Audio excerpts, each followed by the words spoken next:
Okay, well, I figure it's time to try this carb inlet fuel repair kit that I picked up on eBay. Just give you a look at what I have. This is basically it. 2 O-rings and a little screw. I'll show you the instructions. You can pause on it and look at it if you want.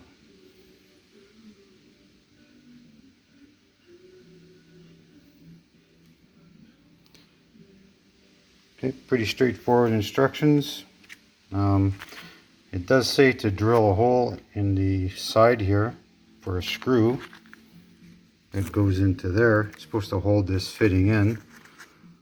But I spoke to a carb guy here and locally, and he said not to bother with the screw. He says once it's tight, the O-rings will hold it. So I'll take his word for it. He's done quite a few of these over the years. So, and this part here has probably been on somebody's shelf for probably 20 years. It's all faded, and so it's definitely an old part. So let me get set up and we'll see how this goes. Okay, so according to the instructions, it says to remove this first piece, pull off the O-ring, the big O-ring, put this back together. It says to leave a little bit of space in between there. I'm going to put a little bit of grease on this O-ring. Now this is the way the instructions say. The guy I spoke to, the carb guy, didn't tell me he said just put it in and tighten it. So I'm going to try this. So now it says to push it in. Oh, I was going to show you something else here. I measured the space we have here. I don't know if you might not be able to see it, but there's an inlet there where the fuel goes into the carb. I measured it down with this, and it's just a little bit over the opening. This, and so now if I measure this, it's going to be a little bit longer. Now maybe once it gets tightened, it'll be shorter. I'm just not sure. This may block the inlet just a wee bit, but it is beveled. This won't block it, but this might here, so we'll have to see how that works. Anyway, so now the instructions say to push it in all the way, and then to remove the fitting.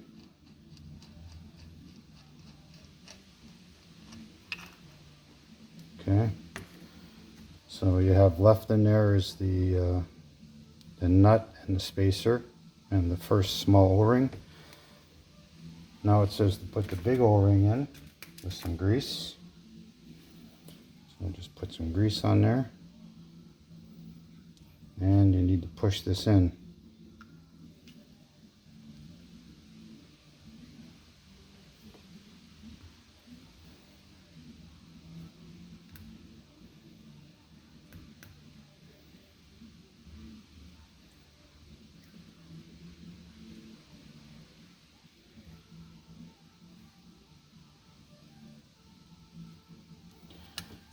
Okay, so I have it in.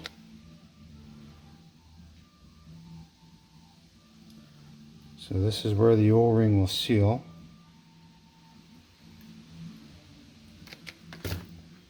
Now it says to thread this back in.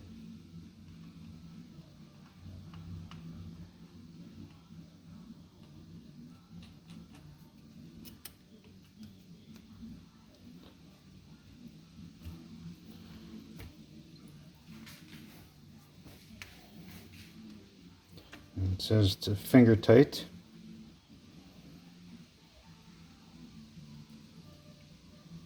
It is getting quite tight to turn.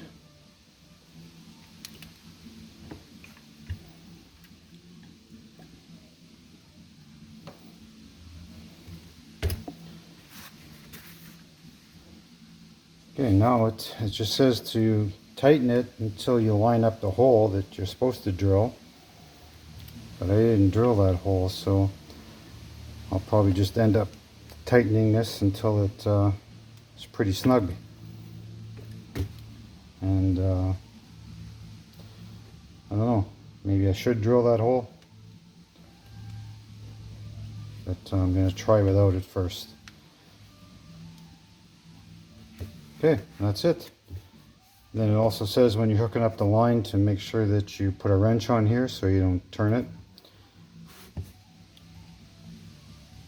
Okay, well, once I'm finished with this, I'll put it in the van and we'll see if it leaks. Okay, so I decided to drill the hole. I have a hole marked. It says 1/8 from the edge of the casing and a 1/8 drill bit. So see what happens here.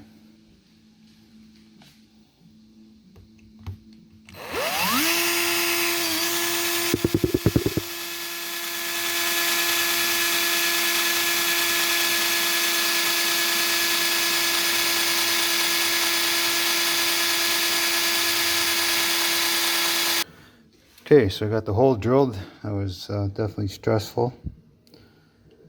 Now it doesn't line up perfect. These lines here indicate where the hole is. But I think if the screw is tighter, it'd be better than loose. So let's put the screw in.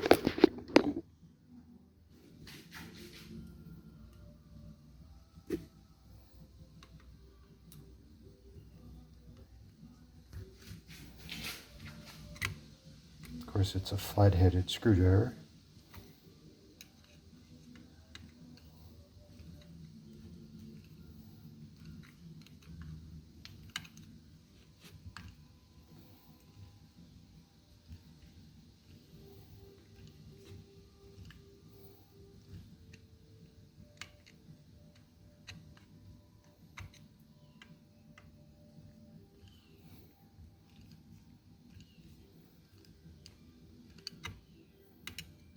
Now that screw is just on this side of the O-ring, so it's pretty close.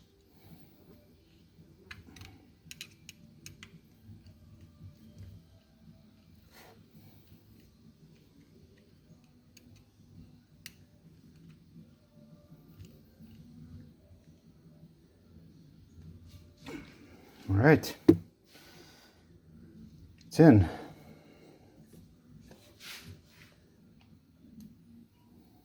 Yeah, that definitely tightens it up.